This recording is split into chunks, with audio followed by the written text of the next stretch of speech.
This is the Energy Makers Show, featuring the innovators, financiers, and policymakers focused on the global energy demand. Brought to you by NRG, moving clean energy forward.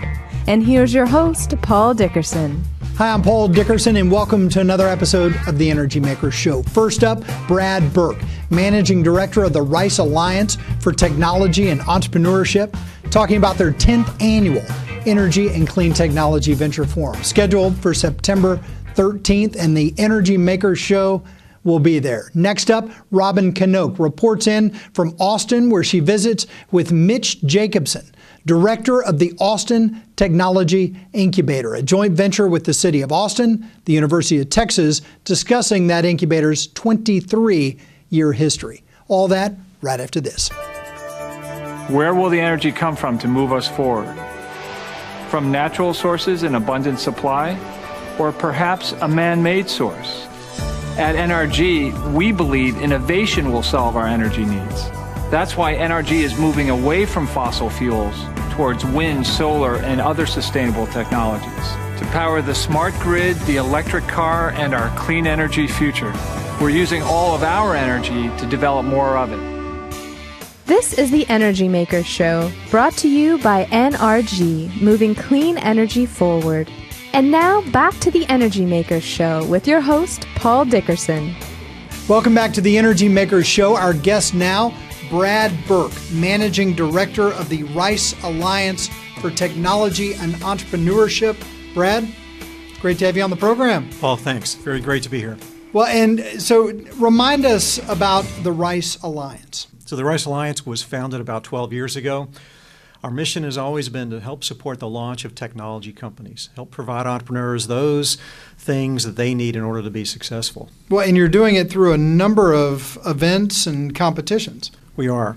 You know, what we're probably most known for is the Rice Business Plan competition. Every April, we award over $1 million in prizes to the university competitors who come here to compete in all areas of technology. In addition to that, we host a number of technology venture forums. These are really venture capital events where companies come and pitch, and we do these in industry focus areas. We have one in IT, one in life sciences, one in nanotechnology, and our next one coming up is in energy and clean technology. And it's what, your 10th annual? It's our 10th annual. And it is a venture capital forum, and that means that we'll have over 40 companies, 40 early stage technology companies, present their technology to an audience of 400 to 500 investors and other members of the industry that day. All right, so when is it? So it's Thursday, September 13th, and it's at Rice University, and it's at the Graduate School of Business. And is this a Texas-centric event? Well, you know, what's happened over time is that we see more and more companies from outside of Texas come here to pitch to the energy industry and to investors here. So this year, probably 45% of the companies are from outside of Texas, from all coast, from California to New York to Illinois. International? Even internationally. We have several companies coming from as far as Spain this year, Canada, companies coming down to present. And are these traditional energy or new energy? We probably this year will have about 40% of the focus on new technologies for the traditional oil and gas industry, and maybe 60% of the companies that are focused on clean technology. Is it open to the public? Absolutely. So it's open to the public, and you know, as I mentioned, you normally have between 400 and 500 people who attend. Anyone can attend, and for folks who want to get more information, they can come to our website, and that's alliance.rice.edu. And I would say people come for a couple reasons. One is investors come because they're looking for investment opportunities in the new technology companies. People from the energy industry come because they're looking to learn about some of the most promising technologies and technology developments out there that they can incorporate into their own businesses. And then people come because they're looking to perhaps find their second or third career with a more entrepreneurial company. So there's lots of reasons that people show up for this. Any success stories? Well, sure. You know, if you look over the 10 years of our program, we've had over 1,000 companies pitch and present themselves at these events, and those companies have raised over $2.5 billion in funding during this period of time. Tell us about some of the previous winners. An example that's relevant today because of the shale oil play and the fracking is a new proppant material that's used that came out of some technology out of Rice University. And that company has a lighter, stronger weight proppant, so it allows, in a fracking situation, allows increased production of oil and gas out of that reservoir. And they've got a manufacturing facility that's been launched. They've received venture capital funding and funding from a number of the major oil companies in town. And so, they're probably one of the more successful companies that's come through the program. What type of investors look to attend? Well, there's really, I would say, three kinds of investors. There's of course, individual angel investors. Those are individuals high net worth who are looking to invest their own money. In addition, there are private venture capital firms from all across the country that come because they're looking to invest for their venture capital firm. And third, there are more and more corporate venture capital groups now. For many of the large oil companies have formed their own venture arms in order to look for technologies and to invest in technologies. And those are really the three areas that make up the most. Well, 10 years, Brad, congratulations. Well, thanks. I appreciate that. And that wraps our discussion with Brad Burke. We'll be back with more right after this.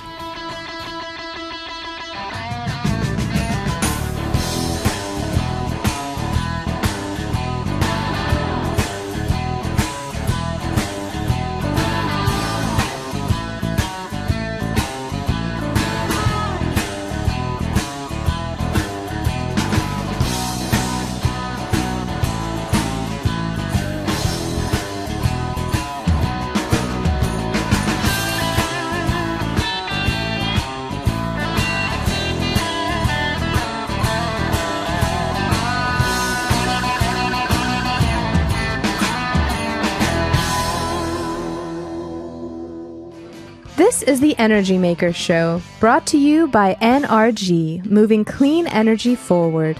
And now, back to the Energy Makers Show. Hi, I'm Robyn Knocke. Welcome back to the Energy Makers Show. Today I'm sitting with Mitch Jacobson, the director of the Austin Technology Clean Energy Incubator, located here in Austin, Texas, and a part of the University of Texas at Austin. Very good. Thanks for being here, Mitch. We appreciate it. Great to be here. Explain this incubator model that exists. I think we hear incubator, accelerator, and all these different words in the marketplace, and what are they? Yes, there are many incubators, accelerators, places where entrepreneurs can go and get assistance with their businesses. Mm-hmm. Many incubators are associated with universities. Some are not. Okay. Some are nonprofit. Some are for-profit. Okay. The Austin Technology Incubator is a nonprofit part of the University of Texas. It's actually funded by the state of Texas and the city of Austin. It has been for the past 23 years. Okay. Being associated with the University of Texas is very helpful. We have access to faculty, researchers, students, staff that enable our companies get access to these very bright and passionate folks in different colleges, engineering, business, LBJ, etc. Now, when you say our companies, explain that to me. Yeah. So we have 4 incubators. We concentrate in 4 different areas: biotech, clean tech, high tech, which is software and hardware, and wireless. And wireless is sort of a vertical and a horizontal. We work with a lot of inventors, scientists, engineers who invent products that are going to solve the next problem that might exist in one of those industries. And you need assistance in building that business. So many of these folks, like I said, are engineers who have not run businesses before, or even if they have to go raise money to take this business to the next level. Mm-hmm. So that's what we do. So they come in very early stage. Very early stage, not too early. So the science projects that are still in the lab and things like that, those are too early.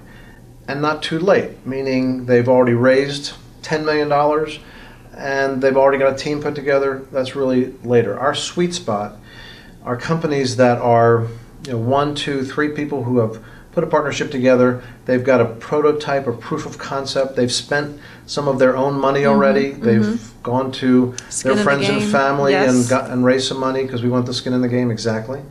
And they come to us and say, okay, we need assistance. We need assistance to build this business. We need to raise money. We need to get connected to all the connections you guys have. Let's talk about that money, that venture money that's out there. How is the venture capital marketplace looking, and what recent successes have you had with that? We just raised $8 million for a company called Omni Water Solutions, which that's $8 million that came through Austin Ventures. that's it's the first seed money that Austin Ventures has given to a company in quite a long time, and one of the first clean energy deals that they've done. But Omni Water, which is a water treatment purification company for the fracking industry, is a hot company, and so they see the possibility in that. But it's still a hard market. It's not easy. It's never easy. This is probably the toughest money to raise, is seed money. Right. If you've raised money, you can leverage off of that money to get more money. But if you're just starting out, it's tough to raise money. So that's probably the biggest thing we do, is get companies ready to pitch to money, whether it's angels, angel groups, venture capital companies, grants, the Emerging Technology Fund here in Texas. So why clean tech? We define it as broad and wide as we possibly can, from water companies to renewable companies to biodiesel to electric vehicles, anything in that area that's going to clean up our environment, clean up fossil fuel situations, using renewable energy, anything in that fold. They're not all going to make money. They're not all a good marketplace, but they're all necessary. But there is space for companies that have these new inventions in these areas, like this water treatment. Right. Fracking is a huge market now. It's a huge opportunity. In our backyard. In our backyard. It's also a huge problem in terms of the water that comes out of these wells. So they figured out how to treat this water that comes out of there. Biodiesel, biofuels, that's a whole, it's chemistry. Algae, making fuel out of algae, that's long-term stuff.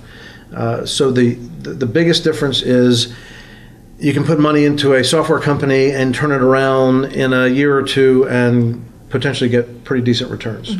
Putting money in an inverter company like Ideal Power Converters, or a light bulb company like LED light bulb company, it's going to be a longer period of time, but not that much longer. Yeah, I always say that clean energy has to figure out how they fit into the energy economy in order to succeed. And I think that they're starting to see that, and it's starting to happen. I think it's a great point. So we are next door neighbors to our neighbors in Houston. Lots of oil companies. Obviously have the energy economy figured out. And they, they're not becoming quote unquote clean energy companies overnight. And oil and gas will always be their bread and butter. And there's cleaner ways to do oil and gas, and they've started to figure that out as well. But Shell has a wind business, and BP has a solar business, and Exxon has put $600 million into algae research. And so it's not that they're ignoring it by any way. Thank you so much for joining us today, Mitch. You're always very insightful into what's going on out there in the clean tech industry. Great being with you. And that wraps up this episode of The Energy Makers Show. You can hear us on the radio and see us on TheEnergyMakers.com.